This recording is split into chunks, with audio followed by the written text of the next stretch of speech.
Hi, by the way, this is Rhea Mures from BSE English 1B, and in this video, we're going to talk about the relations among cultural identity, motivation for language learning, and perceived English language proficiency for international students in the United States.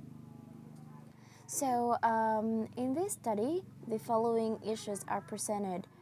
First, the relationship of cultural identity with language proficiency or learning for these international students in United States.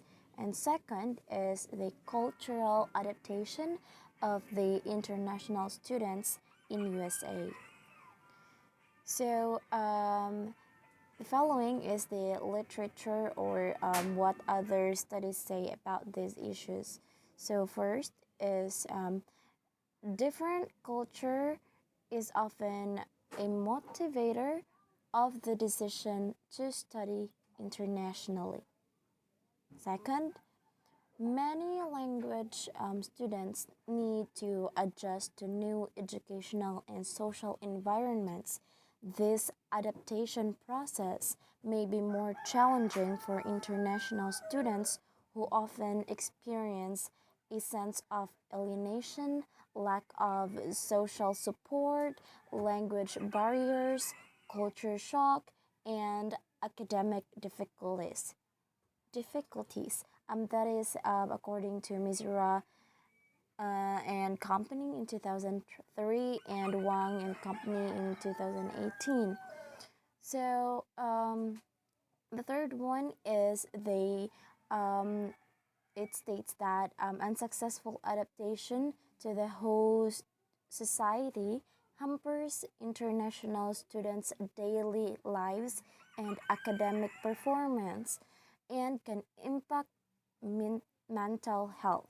That is according to Mori in 2000 and Summer in 2008 and Wang and Mellon Crott in 2006. The next slide is how was the study conducted and interpreted.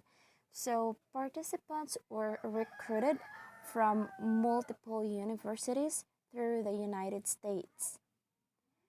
And the participants were recruited, as mentioned earlier, and recruitment methods include a participant pool at a large Midwestern University, international student events at the same university, personal contacts, that is including the social media and Amazon Mechanical Turk or M-Turk.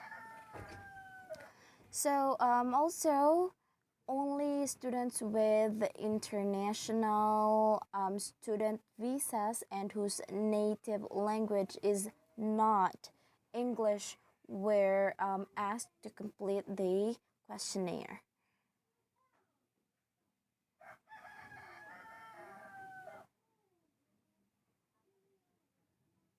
Okay, next is there is a total of 100 responses that were collected, and the hypotheses were tested using path analysis. Multiple indices were evaluated to assess modal fit, including chi-square, root mean, square error of approximation, comparative fit index, and standardized root mean square residual for global fit.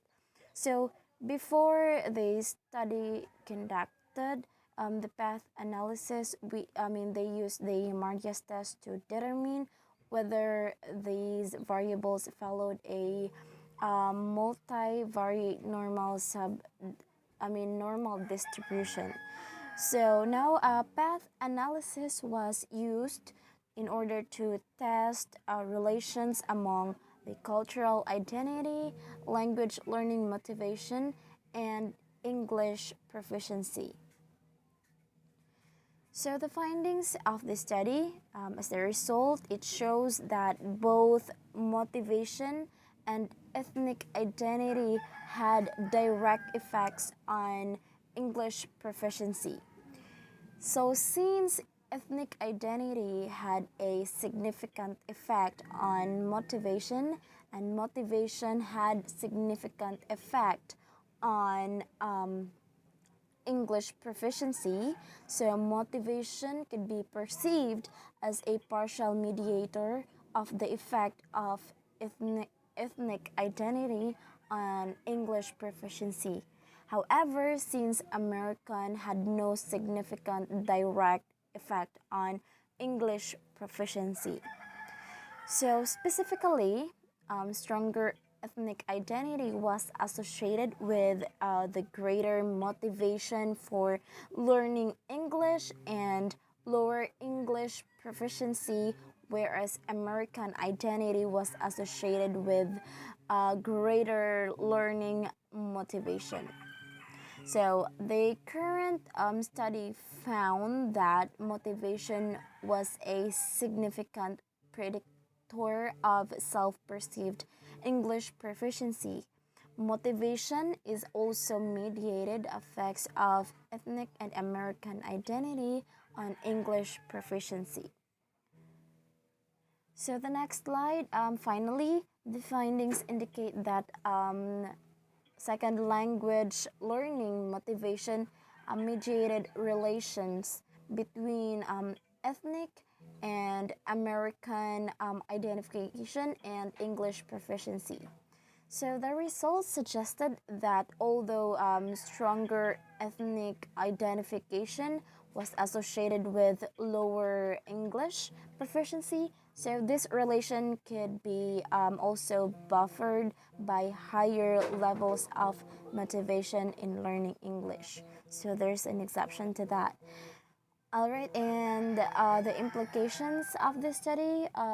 First, one is the strong strong ethnic identity might inhibit English proficiency, but motivation to learn English could buffer this effect and further facilitate English language achievement for international students studying in the United States.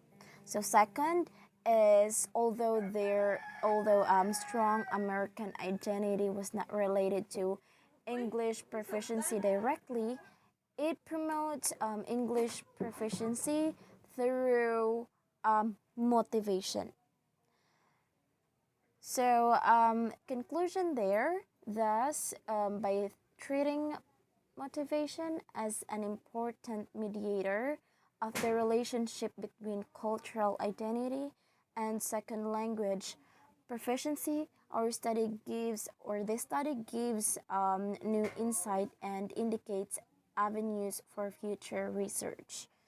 So motivation as the highlight and implication. Thus, this study has meaningful implications for higher education institutions to facilitate international students' learning experiences in the United States.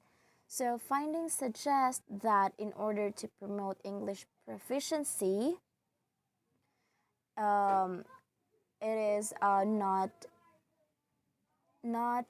enough to only focus on language per se or motivation in learning English. We should understand the role that identity, especially cultural identity, also plays in the language learning process, according to Oshioda 2011. For example, universities can provide more opportunities, example activities, workshops, field trips, what else? So for international students to learn about American history and customs to strengthen the sense of identification with the American society. So future direction. First is, as mentioned, identity is dynamic. So longitudinal designs are needed to further explore the process of identity. For example, does American identification increase the longer students spend in the US or in response to certain educational or social experience? And the second is future research should examine differences across student population. For example, international students and domestic students who also speak English as a second language, international students from different countries or cultural backgrounds. So, in summary, further research should replicate and extend these findings since understanding international students' experiences has important implications for creating programs that help international students to adopt the host society and facilitate their academic and personal success. So the concept of the module 4 and this study that have in common is both believes that learning second language needs motivation. It really needs motivation. It may be for educational purposes or for economic, so that you will have the bigger or the more chances of getting hired of a job that pays higher salary or etc. It could also be due to curiosity of other cultures, so that pushed you to study in other countries or internationally. So that would be all. Thank you so much, and